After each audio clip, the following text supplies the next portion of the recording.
एक ओनर जिसको पैसों की बहुत प्रॉब्लम थी, जिस जगह पर वो काम करते थे, उस ओनर के डेथ के बाद अचानक से उन्हें सारी प्रॉपर्टी मिल जाती है। इस प्रॉपर्टी के साथ बहुत सारे सीक्रेट्स निकले। क्या एक दूसरे पर भी ट्रस्ट कर सकते हैं? या आज की हमारी 2020 की मूवी डेंजरस लाइफ, इसमें हम देखेंगे। इसमें अलग अलग टर्न्स आते हैं और लास्ट का पेबैक भी बहुत अच्छा है, तो लास्ट तक इस वीडियो को जरूर देखिएगा।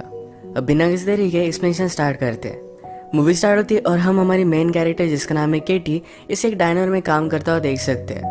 उसका हस्बैंड एडम में उसकी शिफ्ट खत्म होने का वेट कर रहा था। एक्चुअली बहुत ही यंग एज में ही इन्होंने शादी कर ली। एडम स्कूल में है और उसे केटी सपोर्ट करती है। ये दोनों बहुत ही होपफुल थे कि एडम को अच्छी सी जॉब लगेगी तो इनकी सिचुएशन चेंज हो जाएगी। अचानक से एक आदमी गन लेकर डाइनर लूटने लगता है। जब उस आदमी का ध्यान नहीं था तो एडम ने उस पर हमला कर दिया। वहाँ के लोगों को उसने बचा लिया। अब इस इंसिडेंट को 4 मंथ गुजर चुके हैं। केटी का अब एक न्यू जॉब है। वो एक रिच ओल्ड मैन की केयर रखती है। इस ओल्ड मैन का नाम था लेनर्ड। लेनर्ड अपने गार्डन को देखकर कह रहा था कि जब मैं छोटा था तो यहाँ पर बहुत ही ब्यूटीफुल गार्डन थी। केटी कहती है, गार्डन को बनाने के लिए तुम किसी को हायर कर सकते हो। लेनर्ड ने कहा कि मैंने एक आदमी को किया था, पर एक दिन अचानक से वो गायब हो गया। उसके बाद वो किसी को भी नहीं मिला। इसके बारे में मूवी में हमें आगे पता चलेगा। इसके बाद जब केटी घर पर आती है तो हमें पता चलता है कि आजकल वो एडम पर बहुत ज्यादा गुस्सा है। एडम ने अपनी एजुकेशन छोड़ दी थी। इन पर बहुत सारे लोन्स वगैरह थे और ये पे करना हार्ड जा रहा था। तो एडम सोचता है कि वो जॉब लेगा और ये सब पे करेगा। केटी इसके लिए उसे मना कर रही थी, पर एडम ने माना नहीं।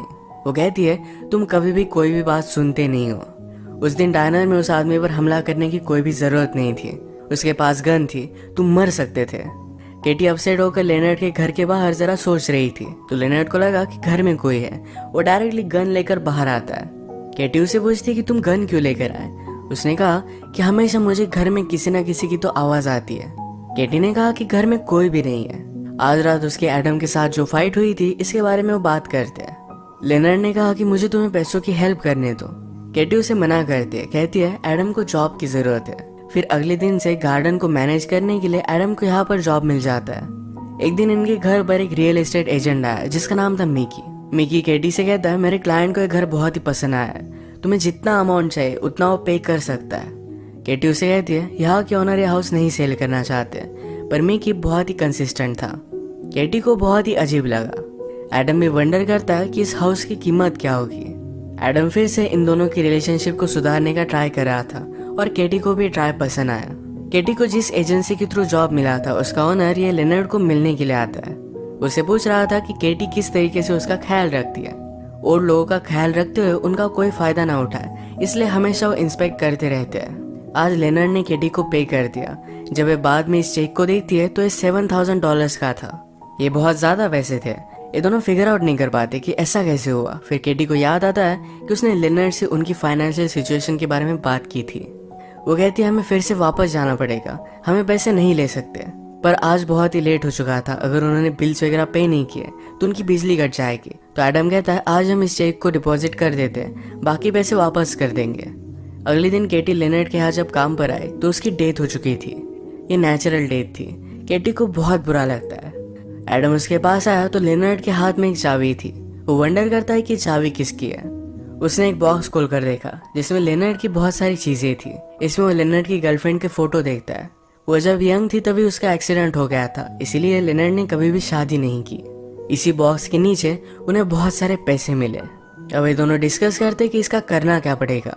एडम कहता है कि अगर हमने इस पैसों के बारे में किसी को भी बता दिया तो पैसे कहीं ना कहीं पुलिस के लॉकर में पड़ेंगे। हमें इन पैसों की बहुत जरूरत है।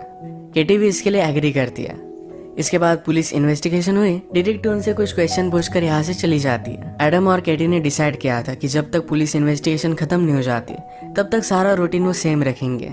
आज केटी फिर से अपनी एजेंसी में न्यू जॉब देखने के लिए जाती है। वहाँ के मैनेजर ने उसे कहा कि जब तक पुलिस इन्वेस्टिगेशन खत्म नहीं हो जाती तब तक हम तुम्हें कोई भी न्यू जॉब नहीं दे सकते। इसी के पैरेलल में एडम ने भी बहुत ही अच्छी कंपनी में इंटरव्यू दिया था, पर वो भी रिजेक्ट हो जाता है। वो फिर लेनर्ड के घर में पैसे देखने के लिए आया, पर नीचे से उसे कुछ आवाज आता है। ये वो देखने के लिए गया, पर पीछे से उस पर किसी ने हमला कर दिया। जब उसे होश आया तो केटी को अपने पास बुलाता है। केटी सोच रही थी कि एडम पर किसी ने हमला क्यों किया। एडम कहता है क्योंकि हमें जो पैसे मिले वो $100,000 से उसने काउंट किए थे। एडम को लगता है कि पहले घर में किसी ने काम किया होगा, उसे इस पैसों के बारे में पता होगा। लेनर्ड ने पहले कहा था कि उसने गार्डनर को हायर किया था, शायद ही वो हो सकता है। अबे पैसे यहाँ रखना सेफ नहीं, तो एक लॉकर रेंट कर कर वहाँ वो रख कर आते हैं। जब ये दोनों यहाँ से जा रहे थे तो मिकी, जो एक रियल एस्टेट एजेंट है भी या नहीं, ये उन दोनों पर नजर रख रहा था। ये दोनों आज बहुत ही खुश थे तो घर आकर इंटीमेट हो जाते हैं। लास्ट फॉर्मेलिटीज कंप्लीट करने के लिए डिटेक्टिव ने केटी को पुलिस स्टेशन बुलाया। डिटेक्टिव कहती है कि लेनर्ड की बॉडी का क्या किया जाए। केटी कहती है कि वो चाहता था कि उसकी एशेस ही उसके गार्डन में स्प्रेड हो जाए। लेनर्ड का इस दुनिया में कोई भी नहीं, तो इसकी विश केटी कंप्लीट करेगी। इसके लिए बहुत सारे पैसे लगेंगे, फिर भी ये पे करने के लिए केटी रेडी थी। ये बात डिटेक्टिव को जरा अजीब लगी। जब केटी और एडम मेमोरियल पर थे तो लेनर्ड की लॉयर वहां पर आती है। उसने उनसे कहा कि सारी प्रॉपर्टी लेनर्ड ने केटी को दे दी है। एक दिन अचानक से सीक्रेटली उसने उसे बुलाया हुआ था। इस बात पर केटी बिलीव नहीं कर पाए। वो दोनों बहुत ही खुश थे। जाते जाते केटी और लॉयर जब अकेली थी तो लॉयर उसे कहती है, तुम्हें अब सावधान रहना पड़ेगा। अगर पुलिस इन्वेस्टिगेशन में कुछ गड़बड़ हुई तो तुम्हारे हाथ से सारी चीजें जा सकती है। सारी प्रॉपर्टी तुम्हें मिली, इस बात से एडम को भी प्रॉब्लम हो सकता है। तुम्हें जरा सावधान रहना पड़ेगा। एडम और केटी अपने फ्यूचर को लेकर बहुत खुश थे, अलग अलग प्लानिंग्स बनाते। अगले ही दिन ये लेनर्ड के घर में मूव इन हो गए थे। एडम को पुलिस स्टेशन से कॉल आया और उसे मिलने के लिए बुलाया गया था। जब वो वहां पर पहुंचा तो उसे पता चलता है कि उसे किसी ने भी कॉल नहीं किया था। ये बात डिटेक्टिव ने नोटिस की। उसे लगता है कि एडम कुछ ना कुछ तो सस्पिशियस है। आज केटी से मिलने के लिए फिर से मिकी घर पर आया था। वो कहता है कि मुझे लेनर्ड के बारे में पता चला। अब ये प्रॉपर्टी किसी ना किसी को तो सेल करनी ही पड़ेगी। केटी कहती कि सारी प्रॉपर्टी मुझे मिली है और मैं सेल नहीं करने वाली। मिकी इस बात पर बिलीव नहीं करता। वो कहता है इस तरीके की विल कोई भी बना सकता है, मेरी तुम पर नजर रहेगी। केटी ने कहा कि अब नेक्स्ट बार तुम मेरे लॉयर से बात करोगे। रात में केटी डिस्टर्ब थी। एडम को इस सारी चीजों के बारे में बताती है। एडम कहता है हमें मिकी को इग्नोर करना चाहिए। जितनी कम चीजें हमारी और पुलिस इन्वेस्टिगेशन में उतना ही अच्छा होगा। केटी ने बाथरूम में एडम की एक वॉच नोटिस की जो बहुत ही एक्सपेंसिव थी। एडम पहले भी बोल रहा था कि वो फिर से अब गरीब नहीं रहना चाहता। केटी ने उससे कहा था कि इस तरीके की कोई भी चीजें उन्हें नहीं करनी है, सब कुछ नॉर्मल दिखना चाहिए, पर एडम ये बात मान नहीं रहा। अगले दिन इन्वेस्टिगेशन करते हुए डिटेक्टिव केटी के पास आए तो उसे पता चलता है कि केटी को एक घर मिल चुका है। डिटेक्टिव को फिर से इन दोनों पर शक गया। उसने इन्वेस्टिगेशन की। लेनर्ड ने केटी को $7,000 का चेक दिया था। इसके बारे में उसे पता चला। वो उन पर और भी ज्यादा शक करने लगती है। आजकल सारी चीजों को लेकर केटी जरा डर रही थी। वो लेनर्ड के ऑफिस में ढूंढती है कि उसने इतने सारे पैसे रखे क्यों थे। एडम कहता है कि अब फर्क क्या पड़ता है, इस बात को तुम जाने भी दो। डिटेक्टिव ने केटी की एजेंसी के मैनेजर से बात की। मैनेजर बहुत ही गुस्सा हो जाता है। उसे लगता है कि शायद केटी लेनर्ड का फायदा उठा रही थी। आज केटी जब घर को चेक कर रही थी तो उसे एक एटिक मिला। इसमें एक सीक्रेट डोर था जिसके अंदर जाने पर उसे एक जगह पर डेड बॉडी मिलती है। वो बहुत ही ज्यादा डर गई। वो डिस्टर्ब होकर रो रही थी। एडम उसे सहारा देता है। केटी कहती कि उस आदमी को किसने मारा और क्यों। एडम केटी को बहुत सारे डायमंड्स दिखाता है। कहता है इस वजह से।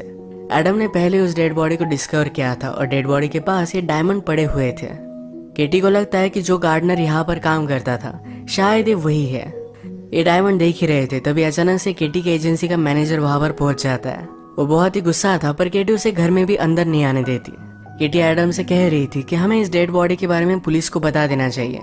एडम कहता है कि इस इन्वेस्टिगेशन में और भी कोई प्रॉब्लम आया तो हम सब कुछ चीजें लूज कर सकते हैं। वो इस बॉडी को ठिकाने लगा देता है। रात में सो रहे थे तभी घर में इन्हें किसी की आवाज आई। एडम ने किटी को बिना बताए गन भी बाय कर ली थी। ये गन लेकर वो बाहर निकलता है पर स्टेज पर एजेंसी का मैनेजर था। ये गन देखकर डर गया और वो नीचे गिर जाता है। उसकी इंस्टेंटली डेथ हो गई थी। इसकी इन्वेस्टिगेशन करने के लिए पुलिस को बुलाया जाता है। डिटेक्टिव ने केटी से बात की।